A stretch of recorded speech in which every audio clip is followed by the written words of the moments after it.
Today I'm here with new chapter number 9. So welcome back to your Hindi class. Yes students, आज हम करेंगे doctor APJ mean Abdul Kalam Azad, जो कि देश के 11वें राष्ट्रपति हुए, और उनसे जुड़ी बहुत सी और अच्छी बातें सुनेंगे इस चैप्टर में, जिससे कि आपको बहुत सारी बातें सीखने को मिलेंगी।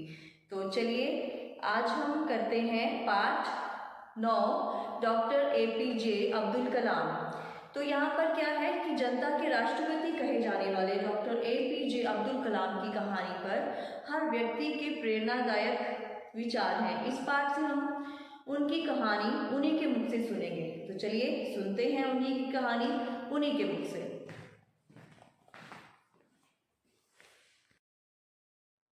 पाठ 9, डॉक्टर APJ अब्दुल कलाम। जनता के राष्ट्रपति कहे जाने वाले डॉक्टर APJ अब्दुल कलाम की कहानी हर व्यक्ति के लिए प्रेरणादायक है। इस पाठ में हम उनकी कहानी उन्हीं के मुख से सुनेंगे। मैं यह बहुत गर्व के साथ तो नहीं कह सकता कि मेरा जीवन किसी के लिए आदर्श बन सकता है, लेकिन जिस तरह मेरी नियति ने आकार ग्रहण किया, उससे किसी गरीब बच्चे को सांत्वना अवश्य मिलेगी, जो किसी छोटी सुविधाहीन सामाजिक स्थिति में जी रहा हो। शायद मेरी कहानी उसे निराशा की भावना से मुक्त करने में सहायक हो। बच्चों, 15 अक्टूबर 1931 में मेरा जन्म हुआ था तमिलनाडु के रामेश्वरम में। मेरे गांव का नाम था धनुष कोडी। मेरे पिता का नाम जैनुलाब्दीन और माता का नाम आशीम्मा था। मेरा पूरा नाम अबुल पाकिर जैनुलाब्दीन अब्दुल कलाम है। मेरे पिता नावें बनाते थे और मछुआरों को किराए पर देते थे। हम एक संयुक्त परिवार में रहते थे और घर का गुजारा बड़ी मुश्किल से ही हो पाता था। मेरे पिताजी की लगन, उनके ऊंचे विचारों और उनकी कर्मठता ने मुझे प्रारंभ से ही अत्यधिक प्रभावित किया, और अपने व्यक्तित्व में ये गुण मैंने आत्मसात भी किए। अपनी मां के बारे में क्या कहूं? उनके प्रेम, त्याग और विश्वास ने मुझे सदैव शक्ति दी है। उनके प्रति अपनी इन भावनाओं को मैंने अपनी एक कविता में पिरो दिया है, जो मेरी पुस्तक विंग्स ऑन फायर के प्रथम पृष्ठ पर ही मुद्रित है। जीवन में सफलता तथा अनुकूल परिणाम प्राप्त करने के लिए दृढ़ निश्चय, आस्था तथा सकारात्मकता, इन तीनों शक्तियों को भली भांति समझ लेना चाहिए। उपर्युक्त पंक्तियां मेरे शिक्षक इयादुराई सोलोमन ने मुझसे कही थीं। 5 वर्ष की आयु में मैंने पंचायत प्राथमिक विद्यालय रामेश्वरम से अपनी शिक्षा दीक्षा आरंभ की। कई बार ऐसी आर्थिक कठिनाइयां भी सामने आईं कि मुझे समाचार पत्र बेचने का काम भी करना पड़ा। 1958 ईस्वी में मैंने मद्रास इंस्टीट्यूट ऑफ टेक्नोलॉजी से अंतरिक्ष विज्ञान में स्नातक की पढ़ाई पूरी की। मुझे भौतिकी से बहुत प्रेम था और मैं एक पायलट बनना चाहता था, लड़ाकू विमान उड़ाना चाहता था। मैंने उसकी परीक्षा भी पास की, परंतु उन्हें 8 व्यक्तियों को ही चुनना था और मैं 9वें स्थान पर था। यहीं से मैंने अपनी दिशा बदल ली। जब तक आप अपना 100% योगदान नहीं देते हैं, तब तक आप सफल नहीं हो सकते हैं, और आपके द्वारा दिया गया 100% योगदान आपको कभी असफल नहीं होने देगा। 1962 ईस्वी में मैं भारतीय अंतरिक्ष अनुसंधान संगठन से जुड़ा और मैंने परियोजना महानिदेशक का पद संभाला। भारत का पहला स्वदेशी उपग्रह प्रक्षेपास्त्र SVL तृतीय बनाया। पृथ्वी और अग्नि जैसे प्रक्षेपास्त्र स्वदेशी तकनीक से बनाए। अपने देश को अंतर्राष्ट्रीय अंतरिक्ष क्लब का सदस्य बनवाने का जो स्वप्न मैंने देखा था वह पूर्ण हुआ।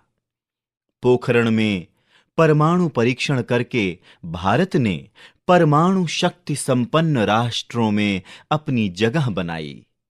अपने देश को सर्वशक्ति संपन्न बनाने का मेरा सपना पूरा हुआ।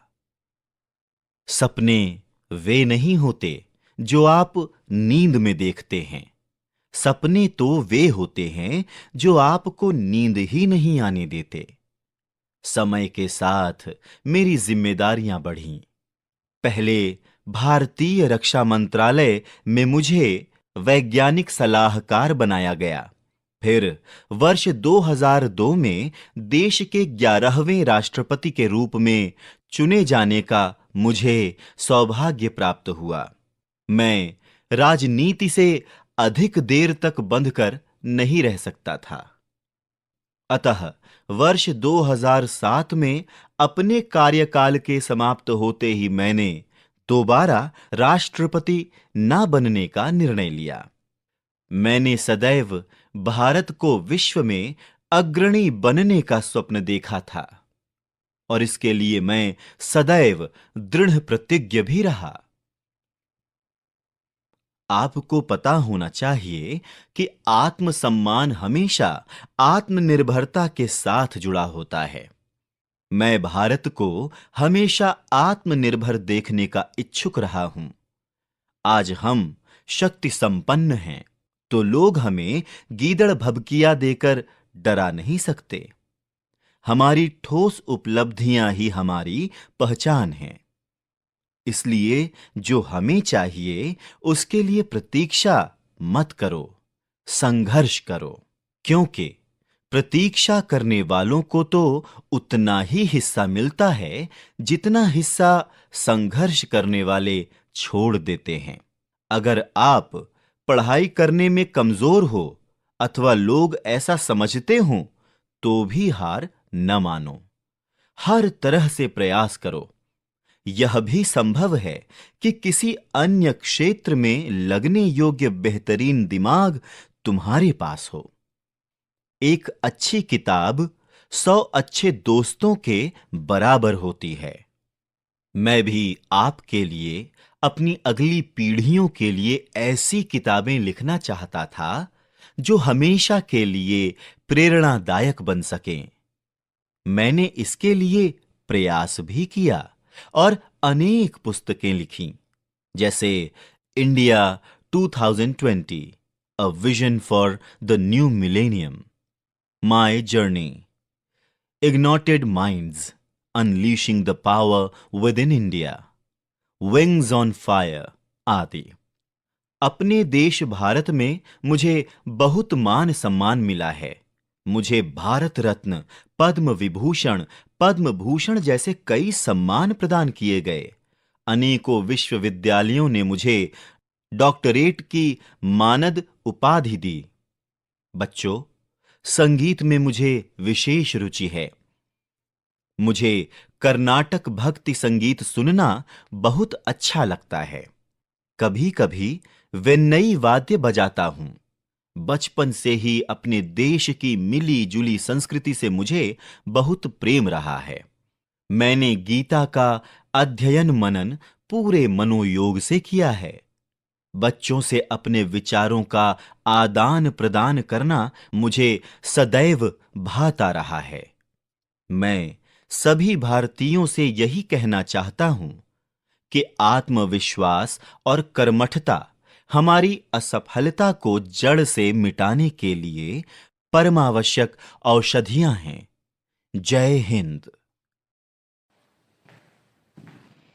तो बच्चों, देखा आपने किस तरह से डॉक्टर एपीजे अब्दुल कलाम ने अपनी ज़िंदगी में बहुत सी ऐसी चीज़ें की जिससे हमें बहुत कुछ सीखने को मिलता है। डॉक्टर एपीजे अब्दुल कलाम आज़ाद की, जो कि आपको बताएगा कि किस तरह से उन्हें अपने ज़िंदगी में किन किन चीज़ों का सामना करना पड़ा और वो आगे बढ़ते ही रहे, जितनी भी मुश्किलें आई उनको पीछे छोड़ते हुए उन्होंने किस तरह से आगे ही आगे बढ़ने का नए नए कार्य किए, जिससे कि आपको बहुत कुछ सीखने को मिलेगा, बहुत सी प्रेरणा मिलेगी। हमें डॉक्टर एपीजे अब्दुल कलाम के बारे में बताया।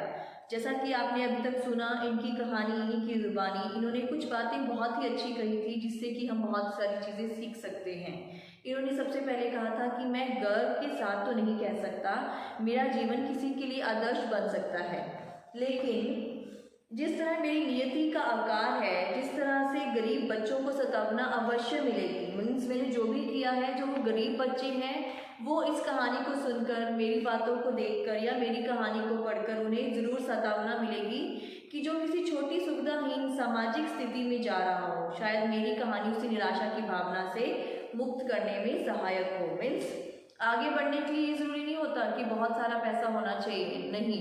अगर हम दिल से काम करते हैं, हमें आगे बढ़ना है, हमें किसी चीज़ को हासिल करना है, तो उसके लिए क्या होना चाहिए, हमारे अंदर कॉन्फिडेंस होना चाहिए कि हमें ये काम करना है तो करना है, चाहे जितने भी मुश्किलें आ जाए, हमें आगे बढ़ने से कोई नहीं रोक सकता। अगर हमें कोई एक प्रॉब्लम आई है, हमें लगा कि हम आगे नहीं बढ़ सकते, हम दूसरे बच्चे से अच्छे नहीं हैं, ये चीज़ नहीं सोचनी है। सभी बच्चे इक्वल होते हैं, सभी आगे बढ़ सकते हैं, ठीक है। तो इनकी कहानी से बहुत अच्छी अच्छी बातें सीखनी है, आपको ध्यान से पढ़ना है चैप्टर। इन्होंने एक ये भी कहा था कि जीवन में सफलता, अनुकूल परिणाम प्राप्त करने के लिए दृढ़ निश्चय, मतलब हर चीज़ के बारे में हमें दृढ़ निश्चय लेना पड़ेगा। मीन्स हमें उस चीज़ को करना ही करना है, वो दृढ़ निश्चय होता है। आस्था, सकारात्मकता, पॉजिटिविटी होनी पड़ेगी। इन तीनों शक्तियों को भली भांति समझ लेना पड़ेगा हमें पहले, फिर हम आगे बढ़ सकते हैं। क्या है वो तीन चीज़ें? दृढ़ निश्चय, आस्था, सकारात्मकता। तो ये तीनों चीज़ें हम अगर समझ लेते हैं तो हमें आगे बढ़ने से कोई भी नहीं रोक सकता। जब तक आप अपना 100% योगदान नहीं देते हैं किसी भी काम को करने में, जब आपने 100% अपना जोर नहीं लगाया कि मुझे ये चीज़ करनी है, मुझे आगे बढ़ना है, मुझे 100 में से 100 मार्क्स लेने हैं, तो उसके लिए क्या करना पड़ेगा? आपको बहुत मेहनत करनी पड़ेगी, राइट। ऐसा नहीं है कि नहीं याद हो रहा तो कोई बात नहीं, ऐसे ही लिख दूंगा या ऐसे ही कर लेंगे, नो, 100% देना पड़ेगा, तभी आप आगे बढ़ सकते हैं, तभी आपके 100% मार्क्स आ सकते हैं। तब तक आप सफल नहीं हो सकते जब तक आपने 100% मेहनत नहीं की। आपके द्वारा किया गया 100% योगदान आपको कभी भी असफल नहीं होने देगा। अगर आपने पूरी मेहनत की है तो ऐसा हो ही नहीं सकता कि आपको आगे बढ़ने से कोई रोक सके। सपने वे नहीं होते, इन्होंने एक बात और बहुत ही अच्छी कही थी कि सपने वो नहीं होते जो आप नींद में देखते हैं, सपने तो वो होते हैं जो आपको नींद नहीं आने देते। मतलब कि हमने कुछ सोचा कि मेरा ये ड्रीम है, मुझे ये करना है, और हम सो गए, हमें सपना आ रहा है, तो वो सपना ही क्या जो हम नींद में ले रहे हैं। सपना वो होता है कि हमें पढ़ना है, हमें ये बनना है, तो हम पढ़ रहे हैं, बस हमें नींद नहीं आ रही लेकिन हम पढ़ते जा रहे हैं, हम आगे बढ़ने की कोशिश करते जा रहे हैं। तो सपने वो होते हैं जो नींद नहीं आने देते, ठीक है।